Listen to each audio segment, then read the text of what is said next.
Good afternoon. This is your Pan-African show called አfreeቃ with your host Kasalork Seifu. Yet again, we have another amazing guest for you. Hope you stay with us. Good afternoon. Good afternoon, Kaziya. Could you please introduce yourself? My name is Bafukadu Girma.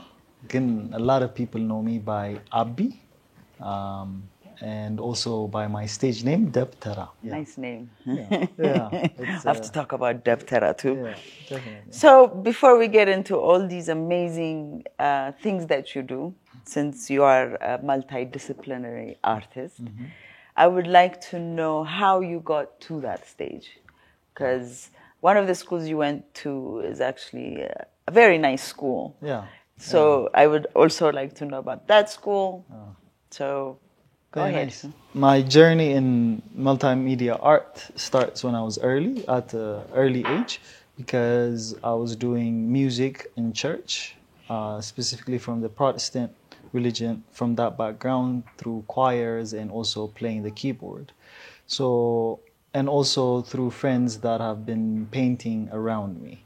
And I used to make clay sculptures when I was little even. So, but somehow that was not translated during my high school year until I got to college, where I went to the United States and in a state called Indiana. There's a small town called Goshen. It's an Amish country. When I moved to the United States after in high school. Where did you go to high school? I went to Yenegoso. Okay. In Ethiopia, it's by Hara. Now I think it doesn't exist anymore. From Yenegoso, I went to a small high school called Heritage Christian. It's in Indiana, Indianapolis. Then from there, I got a scholarship to go to Goshen College. It's a small liberal arts college in Indiana, still in a place called Goshen. They have really expansive programs in a liberal arts form. So they're very diverse and it's very small. That gives you a very intimate relationship with students and also professors. So there is when I kind of first discovered even the idea or the possibility of studying multiple things at the same time. So through that, first I wanted to be a graphic designer. Then I found this course in ceramic, and I slowly joined, and that got me into one of the things that I do is pottery. So I got a BA in pottery, my first degree. Then that also, while I was doing that, I was also doing this thing called digital media arts that involves photography and videography and sound design, live sound design. And so our school has a really good sound department.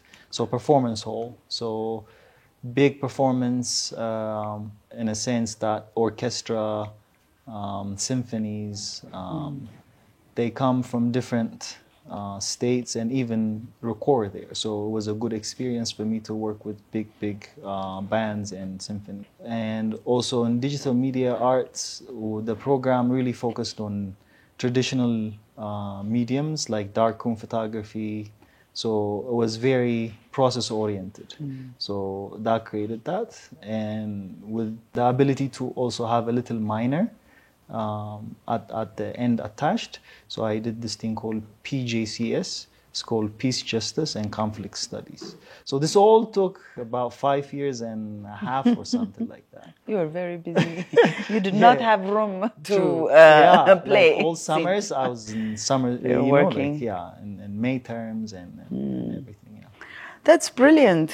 As a multidisciplinary artist, how do you balance your various creative pursuits such as photography, filmmaking, pottery, and music production? Yeah. At first, it was very hard because at the end of the day, it all comes down to being disciplined. Exactly. Because you only have a certain amount of time in a day, so you can only allocate it to a certain amount. So you have to prioritize certain things.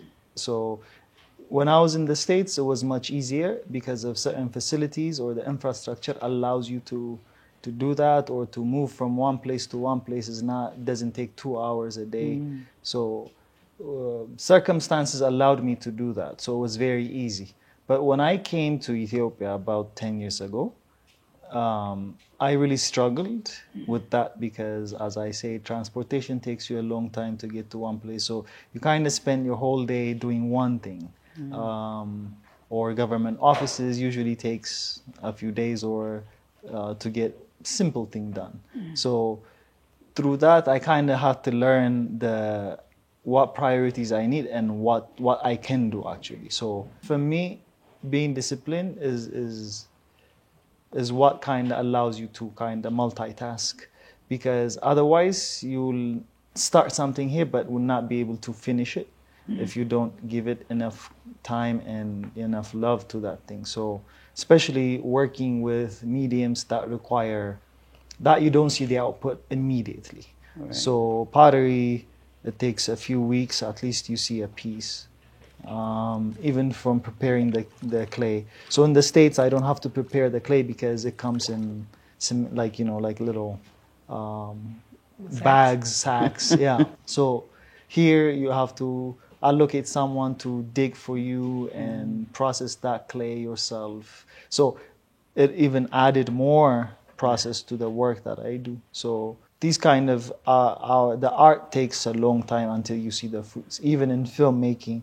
So there's the pre-production phase and there's production and post. So it takes a few. So it's taking me a long time to even release a music video we shot about 7 months ago.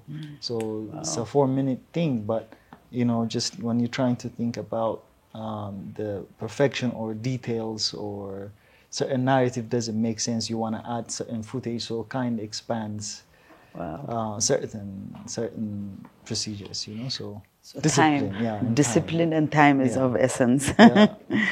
How do you find inspiration for your work across different mediums? Yeah, I think inspiration is, in a way, every day out there.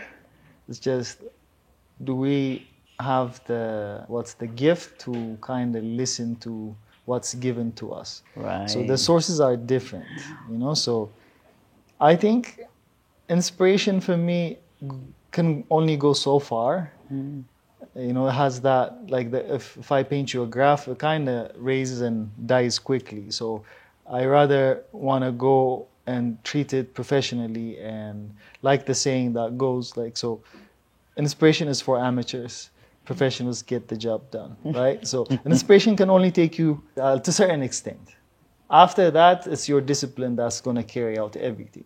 So you can get inspired to start a track or a pottery piece, but again, it takes time to do that. So you can't wait to be inspired every day. So the creator has given you everything, the birds, I know there's the plenty people around. So if you're even in the Bible, if you see Solomon, asked for wisdom and the ability to really observe and learn, right? So in Amharic mastawal, right? So when do you really notice and recognize what's given to you? So maybe it's from the shoeshine boy that your next book is going to come from. Right. So as an artist, you just have to keep feeling from every dimension and everything that you can get. Like you just have to soak up and process and give it back. So that's the whole job that we do.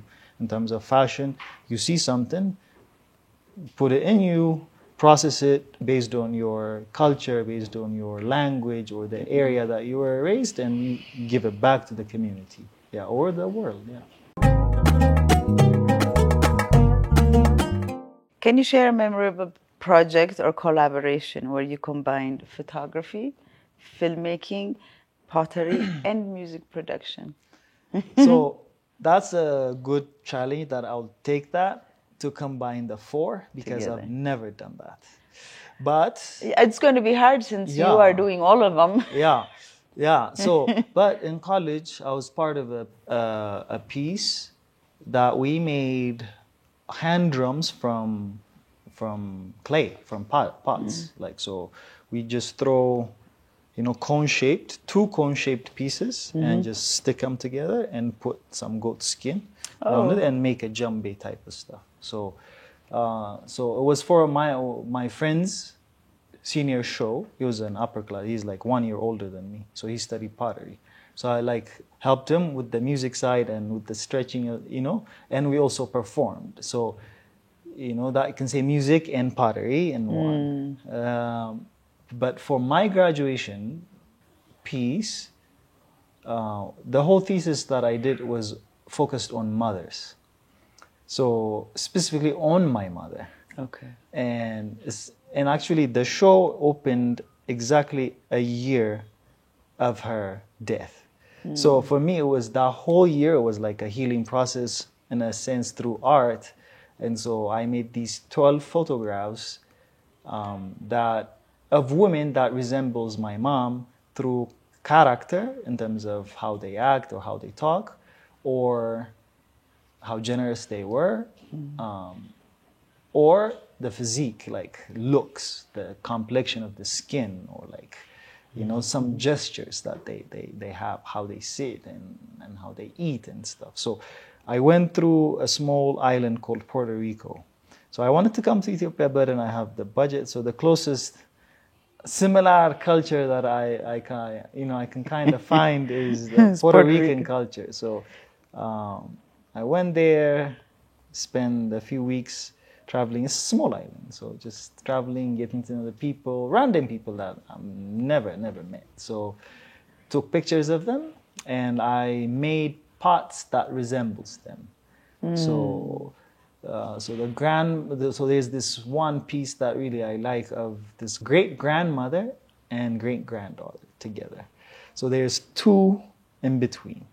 So the great grandmother is very, ethnic Puerto Rican looking, very native looking.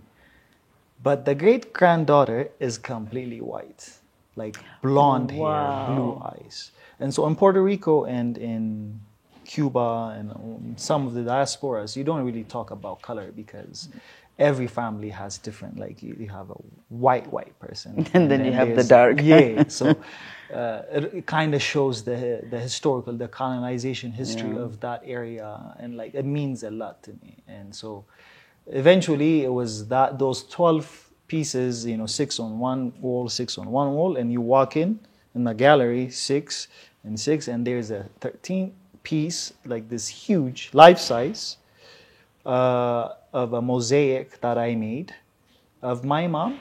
My mom's image was made from 3,600 images. So when you stand afar, you see my mom. But when you get close, it's these little individual photographs that I took around since I have like high school photos and everything that kind of make me up as a person. So it was kind of more like the person that you lost kind of exists. All you have to kind of stay is just step back and listen to the stories and the other people that these people have touched in their lives. So they live through those stories, right? So for me, it's a kind of dealing that way, so that kind of combines a healing process at the same time, pottery and photography kind of Absolutely. together. Must have been beautiful. Yeah. How does your Ethiopian background influence your artistic vision and themes you explore in your work? Whatever art I make is automatically Ethiopian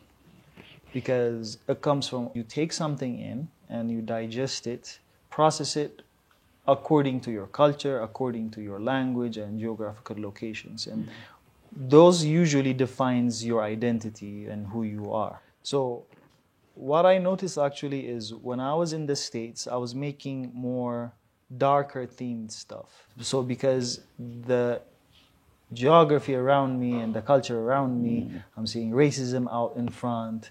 These different things are shaping it. So for me, automatically it's an Ethiopian experience, So whether I'm there or not, it's just how it shapes the context or the color, let's just say, or the tone of it. So one of the things that made me decide to come back is that. So if I'm in Ethiopia, I think the context, like the art that I can make is more appropriate to Ethiopians, and it doesn't have to be about racism. It doesn't have to be about that. Right. So that's how I kind of see it. So everything I make is based on the Ethiopian experience, but the tone, the tonality, and the color shifts based on where you are and what you are seeing and what you're experiencing. So When I was in the States, yes, it was rough. It was different. Yeah, it's definitely different. Yeah. Even in the way we think is different. What challenges do you face as an artist in Ethiopia, and how do you overcome them? So there's so many challenges. Like if we start talking about challenges, again, the infrastructure, right? Like so in one of my art, let's just specifically take filmmaking.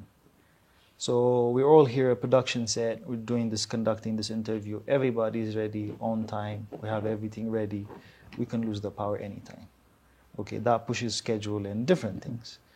Infrastructure. Let me take you another reference in pottery, cultural barriers. For example, still now, Ethiopian artists, especially craftsmen, in terms of fashion, in terms of jewelry, in terms of pottery, metalsmith, they're kind of downgraded and secluded, and we even put them in one geographical location in Addis. So there's still barriers where there is the lower of the lower class. That attitude still exists. So our pottery or our metalsmith or our jeweler can't really experiment.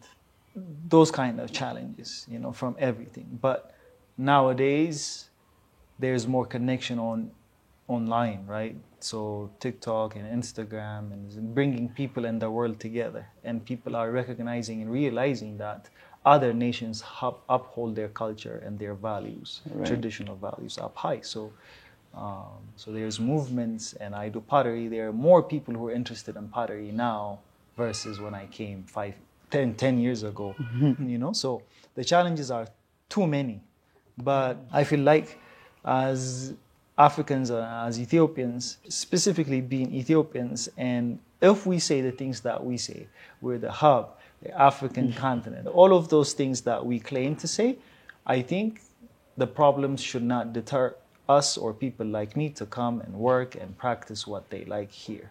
Because we are the vanguards of this art revolution, right? So we're leading the way, and uncharted explores. Look at in the music industry, the young energy that is coming. So through all of these challenges, so yet the reward is awesome and greater. So too many challenges, but we can overcome them. Yes. Especially if it's something that you really want to do, you could definitely overcome. Like you said, 10 years ago, and we still did what we're doing today 10 years ago, and it was good. So like you said, we just need to up our game. Yeah, up our game, because so musically, South Africa, Amapiano, took it about 15 years. Afrobeat, West Africa, took over the world, like, right. East Africa. What are we bringing out? What are we bringing out? Yes. Why do you think we're a little bit slower than the South and the West? I think Nigeria has the worst power outages in terms of this, but they still produced, you know, they're producing that. I think Ethiopians are a nation that really evolves around our own solar system. So in our music, in our food, culture, even when you talk about colonization and being independent. And so we kind of live in our own circle. And I think that's one of the reasons. But okay, if you can remember, in the 80s, there's Daniel Yohannes and Shimalis Ararso that were going to Kenya and doing featuring there with the mushrooms and Abu Jambo, Ethiopia.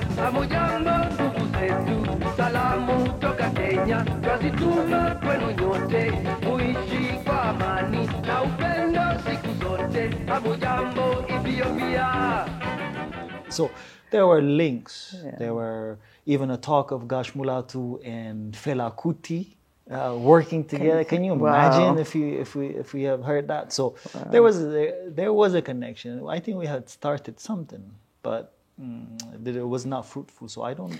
No, we did not keep that link. True. We did not nurture it. We did not feed it. Yeah. So now we are where we are with the rest of the continent. Yeah, and the rest of the continent with everybody together, actually. I shouldn't just say us and them. It's just all of us. That's the thing, yeah. So within the African identity, if we're speaking that, I think we've only visually, like something that's tangible, we've focused only on the politics, I think. Yeah. So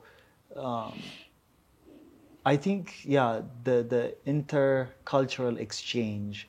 So those conversations about travel even.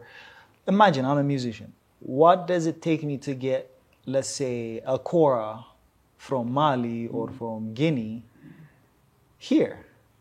It should be easy. It should be very flexible to travel and to exchange these kind of stuff. Not only that, every one of us should have a shop that sells everybody else's instruments. Yeah.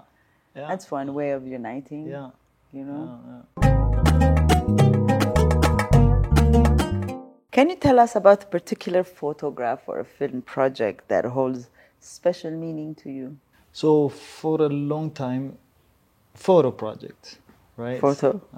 So again, I think for me, what the most important, the photo projects are the Puerto Rico photos that I mentioned, because they have a personal attachment to me.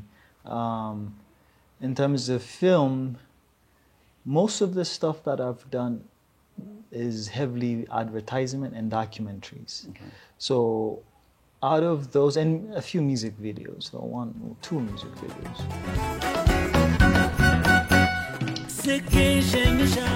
I have one music video that's coming out. It's more like a short film.